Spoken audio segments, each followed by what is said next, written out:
Thank you for downloading the Wado Radio Podcast. If you love what you're hearing, leave a review on iTunes. We'd love to hear your feedback, and it helps expose others to the show. Thank you, and God bless. This podcast is brought to you by Covenant Eyes. The internet can be a dangerous place for unguarded eyes and hearts. Covenant Eyes provides the services that protect against the evils and temptations that can be found on the World Wide Web. Visit wadoradio.com/resources for more information about our affiliate, Covenant Eyes. But from my personal experience, just me being real and being true to who I am, and people knowing what I'm about, and if you approach people in the way Christ would have us approach people, you're not going to come being dogmatic and beating people down and just drag them through the mud. You're going to approach them in love. They're going to know what you believe in, but it's not going to be in a way that makes them feel beneath you. Everybody lends an ear. I want to thank you in advance for letting us make it clear to y'all. Yes, it's DJ Wado. It's the Wado Radio Show. It's more than music. It is ministry. I have my brother on the line with us, man, from Dirty Work Ministries, Atlanta, Georgia, Plain James, man. What's up, my G? What's going on, bro? Hey, Glad man. to be here, man, once again. Always, man. It's always good to chat with you, man. And it was really good to see you a few weeks ago in Texas, man. Yes, sir, man. Likewise, bro. We always have a good time when we get together, man. Yeah, man. So you got a lot cooking, man. I know you and Young Noah got like 1 million Trap Theology tour dates, and you got an album coming out this Friday, man. Yes, sir, man. We started the tour around March, man. Our goal was to try to get about 20 dates, and man, God just kind of exceeded our expectations. 20 quickly went to 20 million. It seemed like it, man. It's just been crazy, man. Just seeing how God has just moved in the midst of everything, with the music, with the touring. I'm just grateful for every opportunity, bro. And he just keeps blessing us, man. So we're just gonna ride the wave. I was gonna say, I think one of the things that I've seen with you guys is just like a willingness to just go, and you know, I've seen it over the years, not even just in music, but just in life in general and Christianity. When your heart is willing to just go and just wherever God is leading you, I've always seen him exceed, you know, anything that we can ask, say, or think, bro. Yes, sir, man. It's definitely a lot of sacrifice involved, but like you said, that's key, man. It's that willingness to be available. Sure. Just a lot of times, man, you just never really know what the will of God is and what it's going to require from you. But just being open to whatever he wants to do and just trusting that he has you. You know, it's a scary place sometimes, but it's the best place you really can be. Absolutely, man. Absolutely. So let me, I think I want to break this down for people who may be new to the whole trap theology concept. What is trap theology? Cool. Okay. Many may know theology is the study of God. And the trap in the urban culture, that's a place where a lot of legal activity goes on, drugs, violence. And ultimately, that's what God pulled me out of from. That's what he pulled Noah from. Just a lifestyle of living outside the will of God. But we didn't want to just limit ourselves to just being ministers or people who reach that community alone, because there's a lot of people who are trapped in certain situations, whether it be pornography, whether it be lust, addiction to money, or whatever struggle it may be. So ultimately, trap theology is showing that God is the solution for whatever situation you may feel you're trapped in. By studying God and who he is, he can free you from whatever you're trapped in. Amen. You know, it's funny, man, that we call the trap because it's nothing but a trap, bro. Exactly, bro. Exactly, bro. Nothing but a trap, man. Where did you get the idea to call this movement trap theology? Just being real, man. I was you had them nights sometimes you can't sleep 3 a.m, you just laying there. Yeah. And I learned, instead of just thinking I can't sleep, it's really those moments I feel like God really wants to talk to you, because everything kind of settled, nothing's in the way. And I was just praying, man. I got a lot of homeboys who still are involved in that lifestyle. And I see where they're headed. And I just really want nothing more than for them to just come out of that and just see just the pride that we have with Christ. So I was just thinking, like, man, what is something that I can do? What is the way I can approach this so I can reach them where they are? Not making them feel judged or beat down, you know? And I was just thinking. And really, man, I believe God just put it in my head. It is something which is trap theology. And I ran it by my homie Sherrod White. And he was like, bro, you might have something. So you might want to think about kind of just pushing that. And I prayed about it. And I was just like, not to be spooky or nothing. I just felt like the Lord gave it to me. you know. So I ran with it on some T-shirts. I went to South by Southwest, not just this past year, but the year before. Yeah. And people were just asking, what does this mean? And they gave me the opportunity to really explain like I just did. And what I saw was it was a valuable witnessing tool because people engage in you asking you what it is, but it gives you a platform to explain who Christ is. And so I took it from a shirt, then I made it an album, and now it's a tour, and you just see God, man. It had to come from him. I can't really take none of the credit. Well, so a couple things. One, you got Trap Theology 2 coming out this weekend.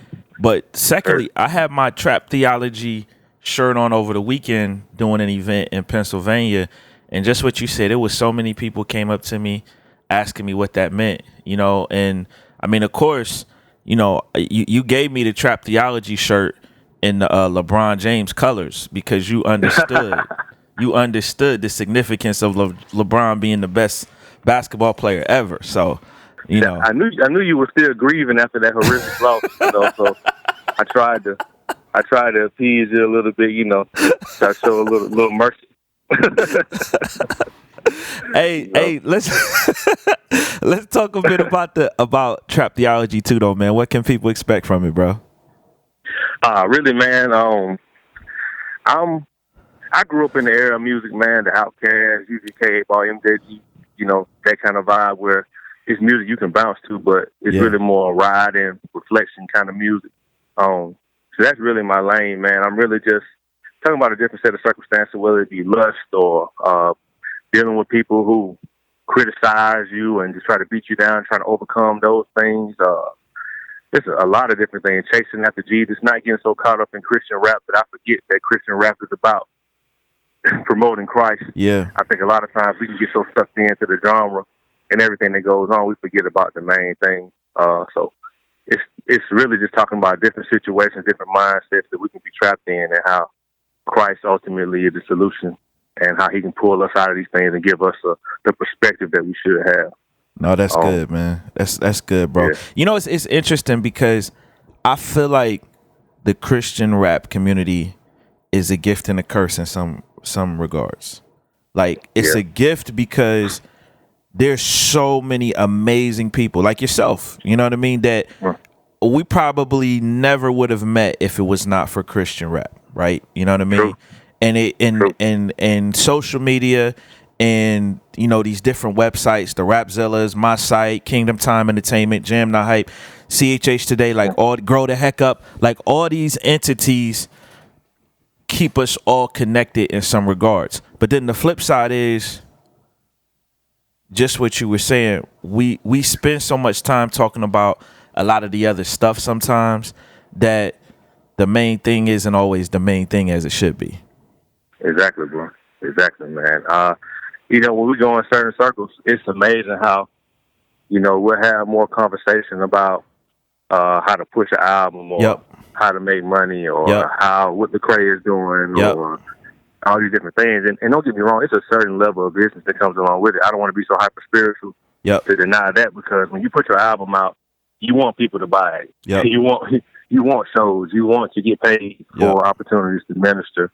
But that shouldn't exceed the fact that, okay, Christ pulled me out of darkness, and he's given me an assignment to go to these people, whether it be in the church, whether it be outside the church, because different people have different lanes. Whatever your assignment is, let that be your main thing. And I think a lot of times you can get caught up, as we said a couple years ago, we were talking to you, and having a secular dream, but trying to live it out through Christian rap because you feel like it's easier to accomplish. Yeah, it's funny, man. That secular dream, I think for a lot of guys, it's like you wanted to do this, right? You wanted to do music, and then you got saved, and then you know what I mean? It's like you still may not have killed that part of you in terms of wanting to be a star, and you just may guise it as ministry or Christian rap or whatever you want to call it. And it's tough. It's a tough pill. I actually feel like, I mean, I know, and this was, I didn't do it on purpose. I know for a fact, bro, if I would have started doing Christian rap as soon as I would have got saved, I would have still been trying to live that secular dream.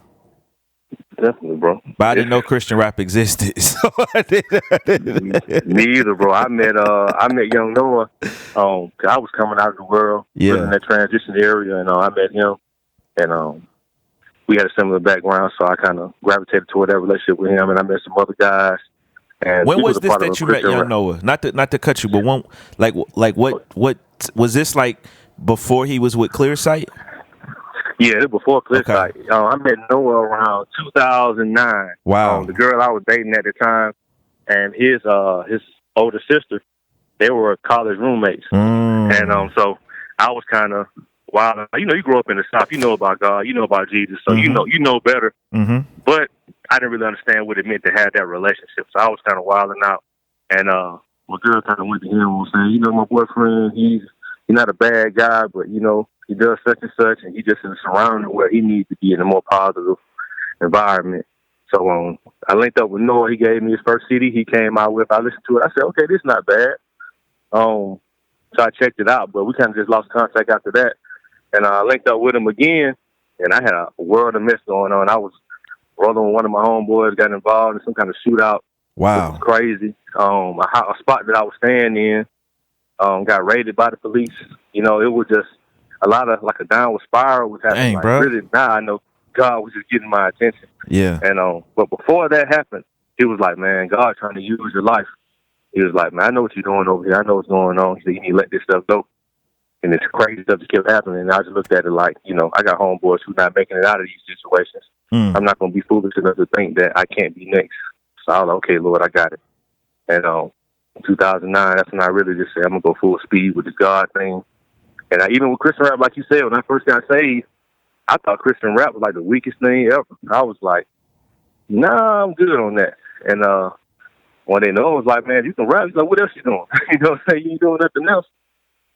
So I said, cool. I made a song, and people around the neighborhood were feeling it. And then I said, okay, if I can reach people in my community with something positive, I'm going to keep doing it. But then it kind of took off past that. And it's like a snowball, man. Year after year, God just kept doing more things, opening more doors. And here we are today. It's kind of crazy. Wow, man. Hey, for you, bro, what was that allure to the trap, man? Like, what got you into that lifestyle in the first place?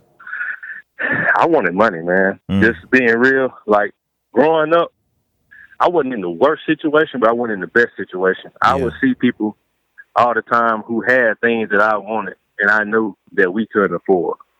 And shout out to my mom. My mom, she did a wonderful job as a parent. Like, she made a lot of sacrifices to provide us with the things that we needed. But it was things that I wanted. I didn't want to just have what I needed, you know. And I'm looking around, I'm seeing these guys just comfortably living, just doing whatever they want to do. And to me, I'm like, man, this is it. And so I was like, man, I need to get this money. And but it was something in me, man. I had homeboys who they were trying to be the man, like they were taking huge risks. And I did some stuff I shouldn't have done, but it was always something in me that was just like, nah, you don't need to go that far. You know, so something always restrained me from making that move that could have just took it to a whole nother place. And I never was the flashy type. I never was the type to show off my money and buy huge gaudy rims and put them on cars. I believe I made money so I could be comfortable. I didn't make money so that everybody could see I have money. So then you become a target. That's when jealousy comes in. People trying to rob you, people snitching on you, all this kind of stuff.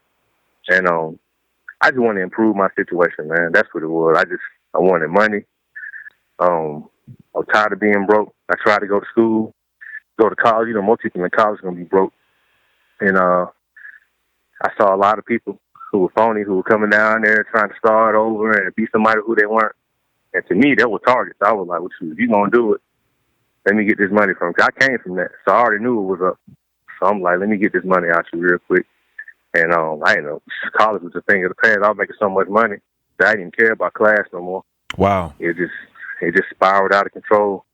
And next thing I know, to me, I'm from the hood, but I never was just like a gangster, super thug. I'll rob y'all, kill y'all, shoot you type dude. But when you're trying to get money, certain things come along with that you don't anticipate.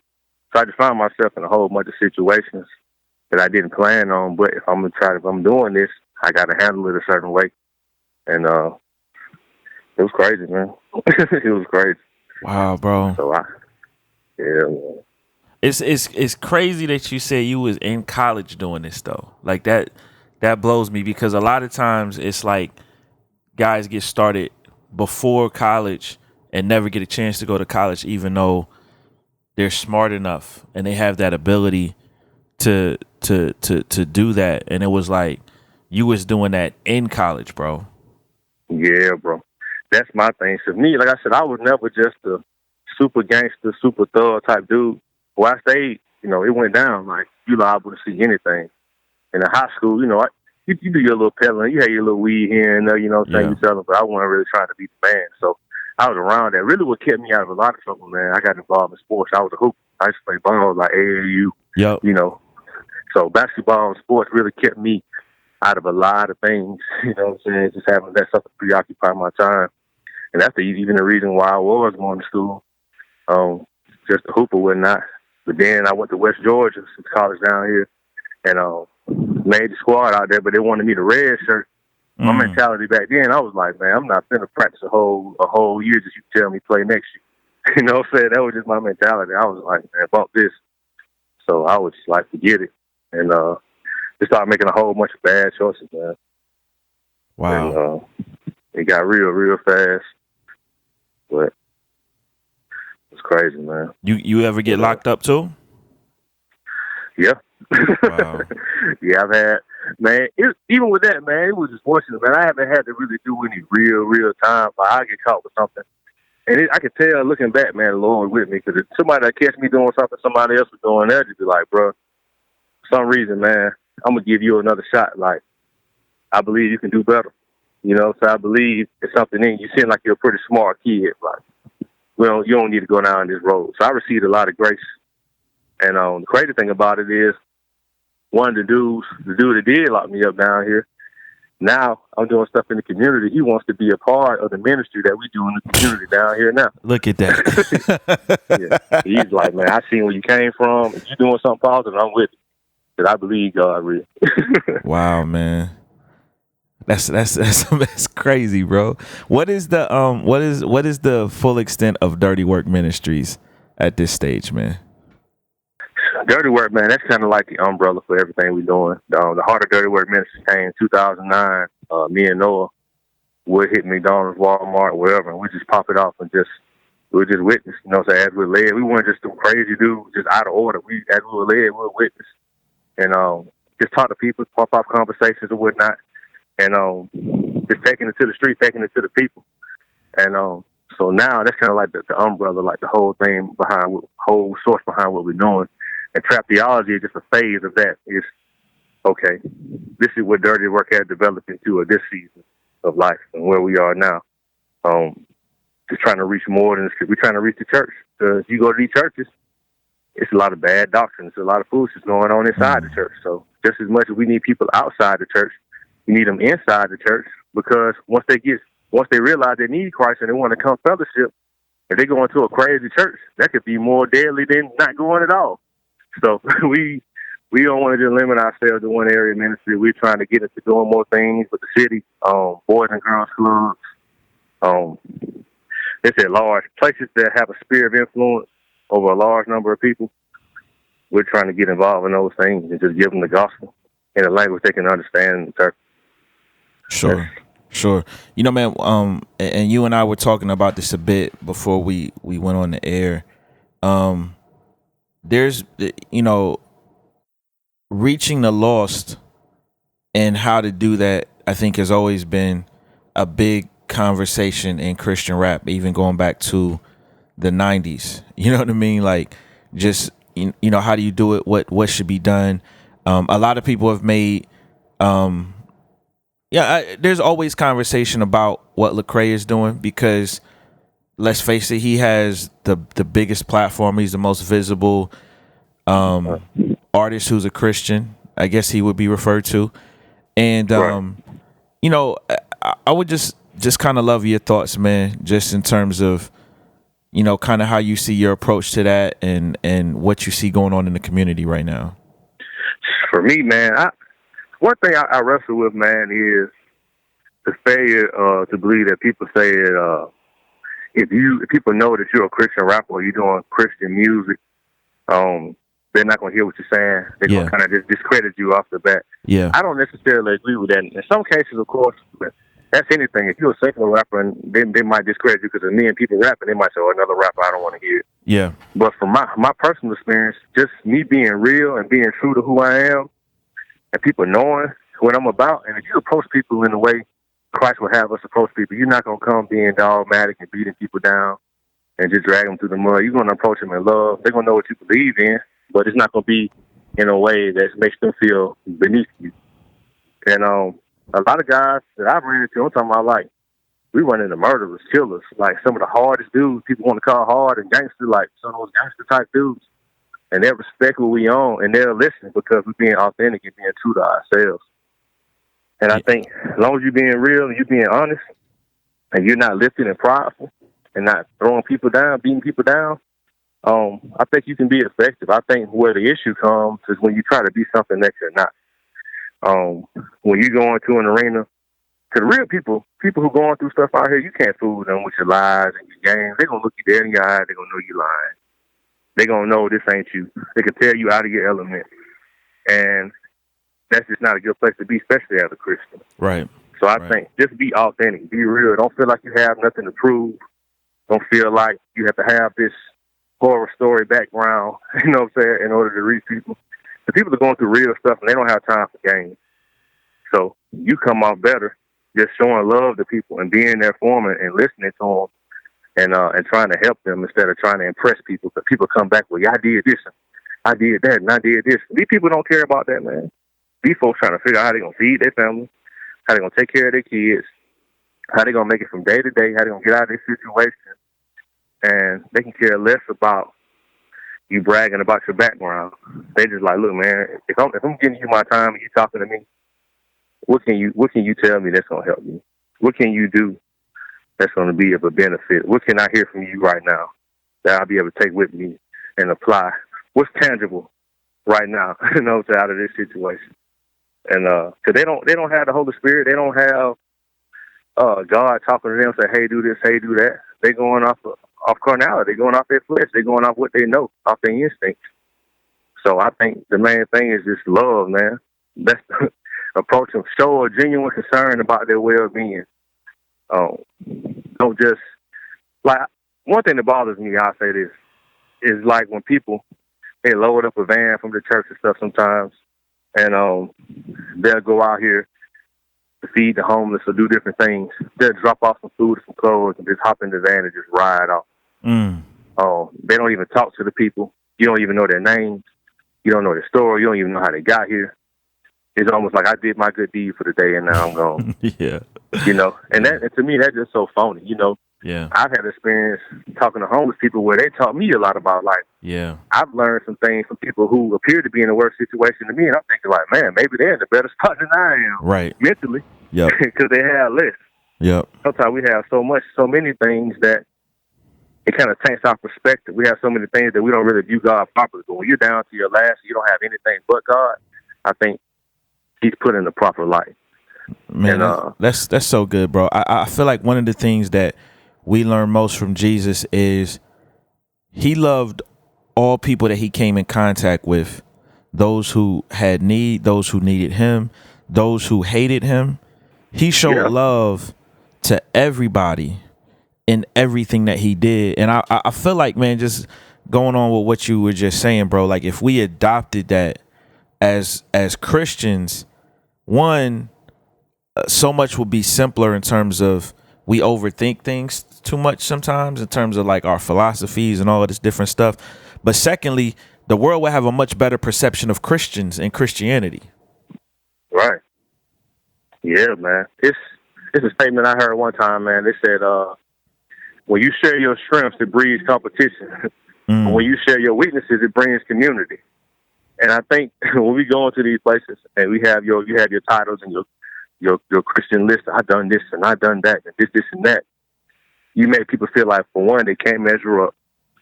You make people feel like they're not good enough. And then are you really boasting in what Christ has done for you, or are you really boasting in yourself? But when I go to him and say, hey, man, I'm not glorifying my struggles, but hey, I've struggled with things. Even as a Christian, it's things that I'm still battling. So when we come to you, we're not saying, hey, try to come up here where we are. We're saying, hey, join side with us so we can help each other. We can fight this together. You may be able to help me in the area. I can help you in the area. That's what it's about. It's that community. Because trying to live this life on your own, you're not going to be too successful. When you look at Christ, this is the Son of God. So it's God in the flesh, but he had 12 disciples with him. Then he had 3 that was close to him. Right. He didn't try to do it all on his own. And I think one of the biggest things that hurt us is that pride of we don't want to let anybody in, or I can handle it. I don't need any help. It's all me. And that's destroying us. If we just have a community of people around us who are transparent and honest enough to say, hey, man, I believe in God. I'm a Christian, but I'm still struggling. I'm going through this. I'm going through that. And we can really help each other and dive in, and be a body, I think we'll be a lot more effective. Why do you think why do you think people are hesitant about sharing their struggles in the midst of community at times? Gossip. I think sometimes you don't know if the person you're talking to is going to share your business with a whole bunch of people. I think church has been presented incorrectly. When you look at TV, you look at all the craziness going on, I think a large percentage of people believe that we're brainwashed and we're foolish, and they look at us like we're stupid. So they're saying, how can this person help me if they believe in this foolishness? Because they haven't really been somewhere where they heard sound doctrine. All they see is send $100 in, or send this in with no evil oil and handkerchiefs and all this kind of stuff. And they throw the baby out with the bathwater, and they believe that's who we are. A lot of people discard and damaged. People don't even trust God.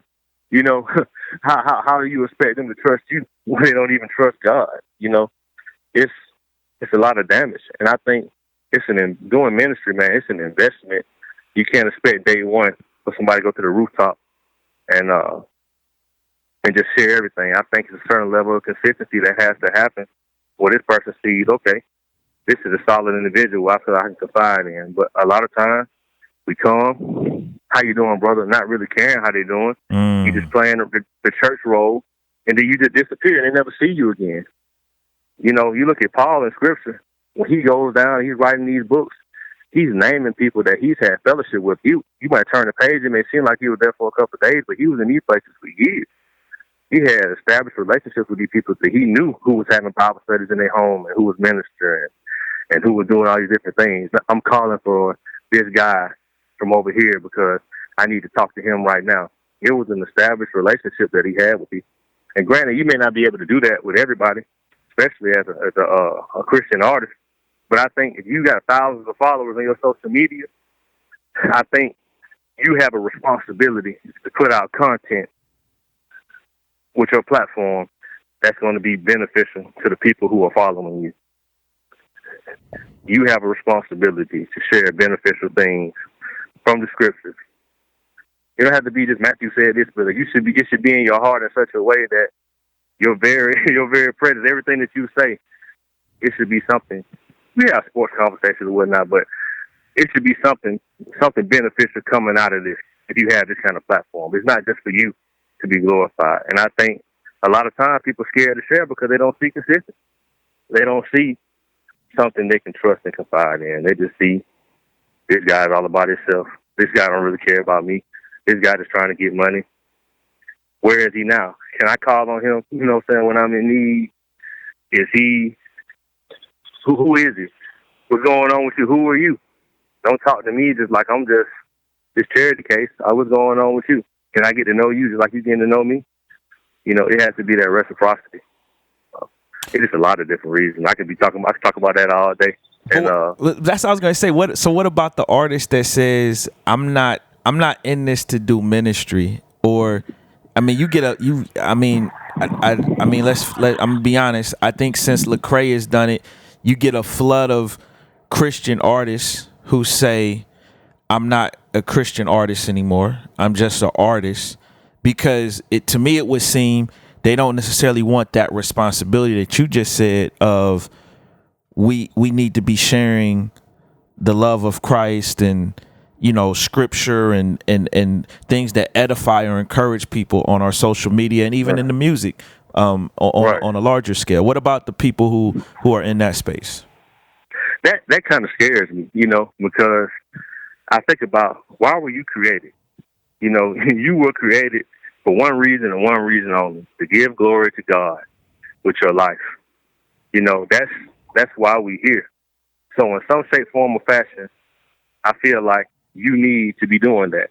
Then I look at your talents and your gifts. God never gave any of us talents or gifts for our own benefit. Any talent or gift that you have from God is to be used to be a blessing for other people.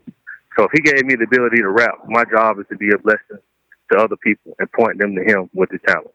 If I'm at my job and I'm dropping fries, I should have a demeanor while I'm at work doing my job that, okay, this is the behavior of a man who believes in God. Yeah, I'm going to get mad sometimes. Yeah, I'm going to get upset sometimes. I'm human.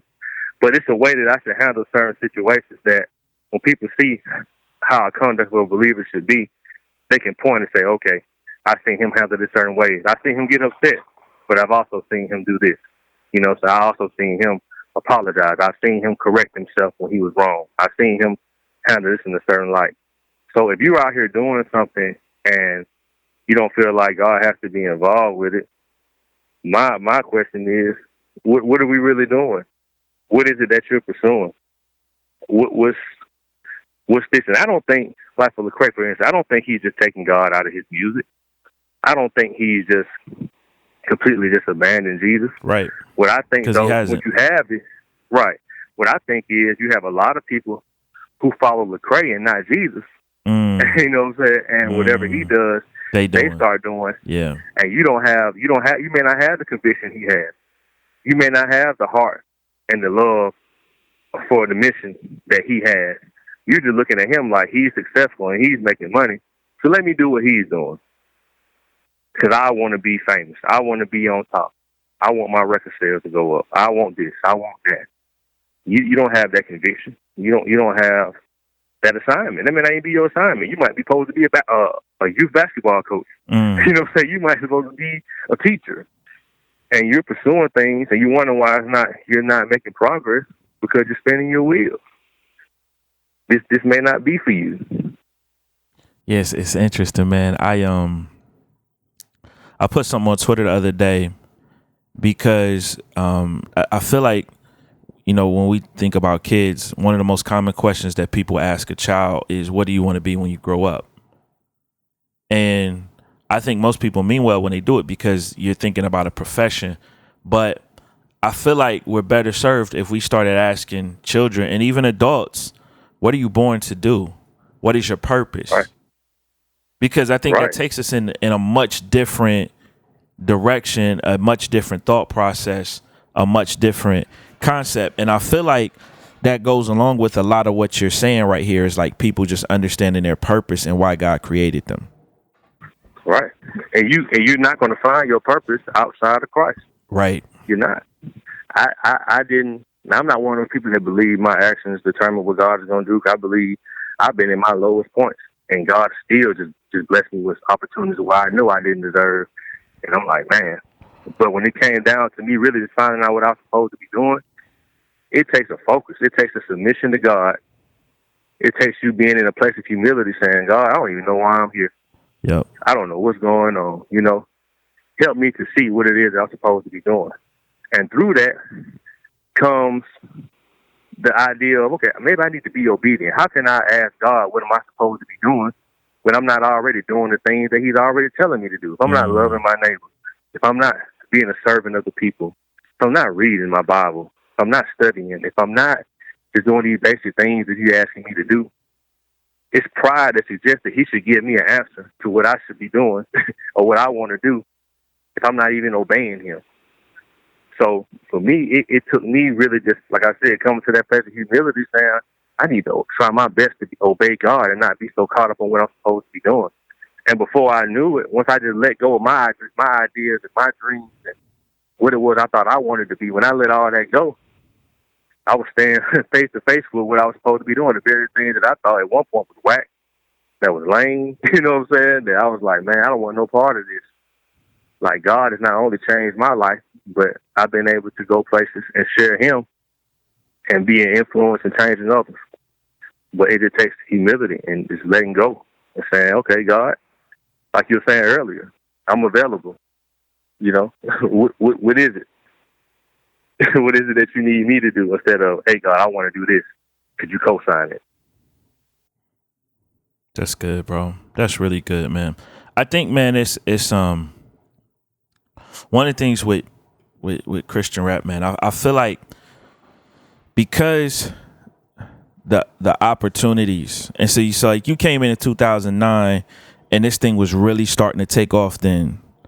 And I feel like the temptation, particularly for a lot of younger artists, is, man, the possibilities that you can have doing Christian rap are so much greater than we thought they were, say, like in the mid 2000s, late 90s. You know what I mean? It was just like, right. I mean, nobody could barely tour. Now, I mean, just about everybody can tour. You know what I mean? And I don't, right. I don't say that like in a negative light, but I'm just saying, like, you can tour, you can make a living. I mean, think about how many artists are full time right now. You know what I mean? Yeah, man. Like doing this full time. And so, and then it's like you know, you go all the way up the food chain. You look at the top artists, the Lecrae's, the NFs, the Andy Minios. Like there's literally millions of dollars generated through their music in some kind of way, through the ecosystem, through merch. And so right. you have all these. So I feel like, man, the temptation to get outside of what God wants you to do is so great right now. And it's like, how do we reel people back into that? Yeah, bro. It's like you said, man, you can, like I look at some guys, man, they'll put a song out, next thing you know, it just catch fire. Yep. Boom. You got everybody in the industry hitting them up, trying to get features from them, trying to do this, trying to do that. And I think it's, like you said, hip hop, man, it's a competitive thing by nature normally. When you think about hip hop, like as far as the secular culture, it's I'm better than you. I got more bars than you. I'm getting more money than you. I'm doing this better than you. And when you come to Christian rap, to a certain degree, you still want to be the guy that's able to give verses that's better than other people's verses. You still want to be seen. Most people still want to be seen as somebody who's respectable within the genre as it pertains to music. Because you can have all the ministry in your music you want, but if your music sucks, nobody's going to listen to it. Yep. So it's still that competitive nature there. But I think what you have to do is grab the reins on that and realize there's nothing wrong with me challenging myself to perfect my craft and give people quality content. But don't let me lose myself. Don't let me start getting to the point where I get outside of the fact that this is a God thing, and I get so caught up in my abilities and my talents that I feel like I can go beyond what God wants me to do on my own, and I can be this star. Because I see a lot of guys who were Christian rappers, had a respectable platform, were doing great things. Then they say, hey, forget this Christian rap stuff. I want to go to the secular side. And they go over there. They're not as successful. And then they try to come back to Christian rap, and they're not. It's like the time is past them. And you have to know yourself. Like I said earlier, you can't follow what other people are doing because it seems like a good idea. It's like, for instance, if God give you an assignment to do something, you'll do it. Now, that's a lot of things I may see, maybe great things that I could be doing. But if I'm doing it and it's not what God wants me to be, I'm going to end up exhausted. I'm going to end up tired. And ultimately, I'm not going to fulfill the purpose that I'm supposed to be fulfilling. And I think a lot of people get caught up in music and so caught up in trying to be cool and trying to be current and trying to be relevant. They forget, okay, let me focus on what God wants me to do and trust that if I'm supposed to be in this place, He's going to keep me here. I don't have to go outside of Him in order to excel or succeed or be in a certain place. And am I supposed to be striving to be at the top? Is that Christian? Yeah. Is it Christian for me to want to be the best guy? Should that even be my thought as a Christian artist to a certain degree? I want to put out good content, but is my mission to outdo everybody else?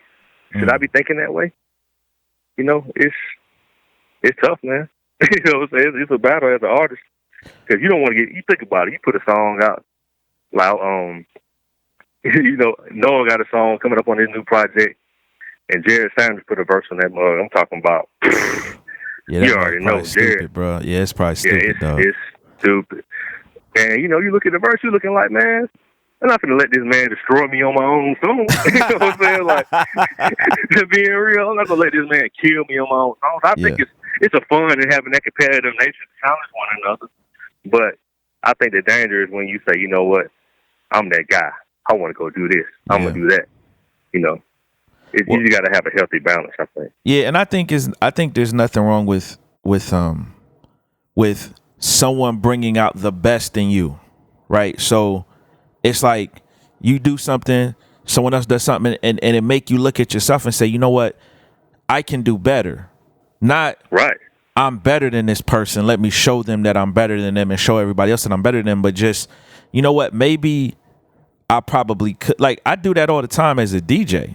It's like you see certain things and you're like, boom, like, I can do better, man. What role do you think, James, discipleship plays in a lot of this? I think discipleship, like I was saying, from an artist standpoint, you might not have a chance to just be one-on-one with an individual every day. You may not have a chance of traveling. You may work. You have a family. You might not have an opportunity to be one-on-one with a person. But I think whatever platform that you come in contact with people, because if you have loyal people that follow you, everything you post, they're going to go and they're going to like it. They're going to look at what you're doing. They're going to listen to your interviews. They're going to listen to your live feeds on Facebook and Instagram or whatever. They're going to do all these things. They're going to check them out. And I think if you can't be with them one-on-one, give them something that they can take away. Like I was saying earlier, take away from what you're doing. That's going to show them, hey, I'm doing this, I'm doing that, but ultimately it's all about God. I'm a regular guy, too. I go through these challenges as well. This is how I handle this. This is how I handle that. Because the platform is not for you. It's not for you to say, hey, I got 1,000, I got 3,000, 4,000, 5,000 followers now. Look at me. It's almost like God is saying, okay, what are you going to do now? Can I trust you to be faithful and not get caught up in the moment and caught up in fame and be a blessing to these people? And if you do have a time in your community, like for me, I travel on the weekends, but during the week, I'm at home. I work a few days a week. And some young guys around here that I'll take time. We'll go get something to eat. We don't have to be there, sit down and just exegete the book of Romans. We'll sit down. We'll go get some wings. Get some pizza. We'll talk about what's going on with them and what's going on with me, and we'll pray. And I think discipleship is a lifestyle for a Christian. It should be a constant awareness that it's people around me that may need to see Christ. And I have to be open and available to be able to provide that, even when it appears to be inconvenient. Like, you might be at church, you hungry. The game's going to come on. You're like, man, I want to go home, relax, chill.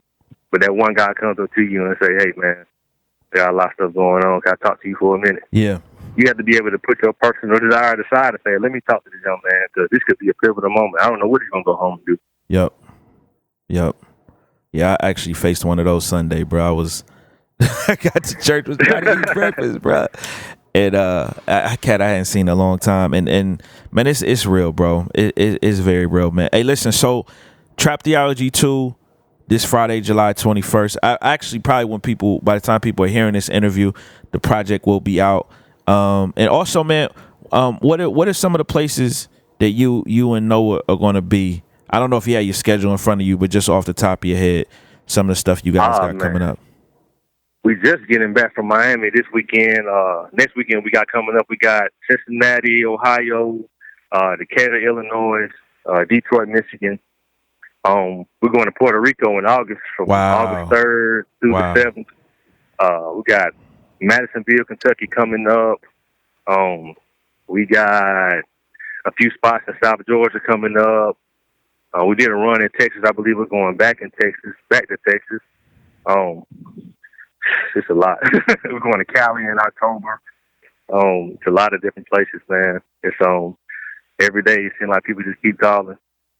And like I said, we started out trying to do 20 dates, man. Now we're upwards close to 70. That's amazing. Between what we've done and what's booked. So Man, that's amazing, man. Congratulations on that, brother.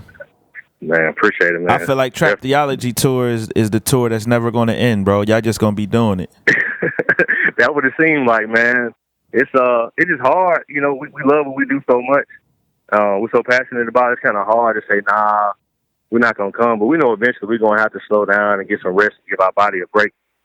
Because you can't just keep going. And, you know, this temple is dissolving. You know what I'm saying? We're getting older. You know, we gotta pause for a second, man. But it's just hard to say no, because this is what we're here for. This is what we love to do. Well, and I was gonna say, like, how y'all find time to record music? Y'all on the road so much. Man, we in the car shoot. When I'm driving, Noah will be over there on the laptop mixing and mastering music and writing, doing whatever. When he's driving, we in the hotel room. You know, you constantly thinking about different ideas and concepts. I just build on it when I come home. I try to finish them off or just find tracks or do whatever. And I got a good studio guy, man. My dude Stump. He's an artist himself, talented guy. But he goes to my church and he knows my schedule's kind of crazy. So the blessing is he always makes himself available to help me because, you know, I don't have the weekends. I don't really have a lot of time. So he'll get me in at least 1 or 2 days a week. And I get to knock out some stuff, at least lay some stuff down and come back and finish it later. Just kind of build on it. And, man, that's what's up. Hey, yo, you and Noah gonna do a joint project? We thinking about it, man. He's about to drop an album, I believe, next month. I'm dropping my project Friday. We were talking about possibly putting something together, you know, after the smoke cleared from both of those, probably at the top of the year. Yeah. It's definitely something we're thinking about doing. We had to see how it play out. Man. But I think it'll be dope if we do it. We did one before a couple years ago, and it was received pretty well, man. That's a lot of folks saying, bro. Yeah, man. I think we probably will before it's said and done. We'll put another one out. Yeah, man. Yeah, I think y'all should, man. Well, James, man, I appreciate you, man. Appreciate everything you doing, man. And you know, man, just happy for you guys, man, and the whole dirty work, bro. Man, I appreciate you, man. I always thank you, man. It's always a treat, you know what I'm saying, to come on your show because you gave me the first opportunity that I had, you know, Christian rap-wise, interview-wise, to share what it is that I do. Hey, man, that's back when nobody knew you. I didn't even know who you was, bro, to be honest. Exactly, bro. And then you came in like a I don't even know how to describe it, bro, but you shut the studio down that day, bro. Yeah, man. To this day, man, that interview and that opportunity, man, people are still talking about it. People are just now discovering it. And it's helped me tremendously, man. So I just thank you, man, for always showing love. Even when you didn't know me, give me an opportunity. And I'll be forever grateful for that, bro. Hey, man, it's no problem. I knew you was a good dude because you was with Noah, man. I just didn't know you had that much talent, bro. Because you wasn't saying nothing. You wasn't hardly saying nothing. And then when it came time to rap, it was like you turned into a whole new person, bro. Yeah, man, man. I just chill, man. You know, at that time, you know, Noah had a lot going on. I felt like he had a lot on his heart that he wanted to share that I thought would be helpful for a lot of people, man. So I was there really for support. And, yeah, man, it was a crazy day. Hey, man, look at God, brother. Look at God, man. Yeah, man. Hey, man. Definitely, bro. Appreciate you, brother. Man, I appreciate you, man, as always. Everybody lends an ear. I want to thank you in advance for letting us make it clear to y'all on the Wait Out Radio Show. Thanks for tuning in to another Wait On Radio full interview. This was made possible in part by our affiliate, Covenant Eyes. The internet can be a dangerous place for unguarded eyes and hearts. Covenant Eyes provides the services that protect against the evils and temptations that can be found on the World Wide Web. Established over a decade ago, Covenant Eyes is the pioneer in internet accountability software, empowering its members to maintain their online integrity. I personally use them on every device that I have: computer, iPhone, iPad, whole 9 yards. Don't go another day without guarding your eyes, your mind, and your heart. Visit waitoradio.com/resources for more information about Covenant Eyes. And if you sign up via our affiliate link at waitoradio.com/resources, we'll give you a month free. Covenant Eyes, trusted by thousands of families, including mine. Thank you for downloading the Wado Radio Podcast. If you love what you're hearing, leave a review on iTunes. We'd love to hear your feedback, and it helps expose others to the show. Thank you, and God bless.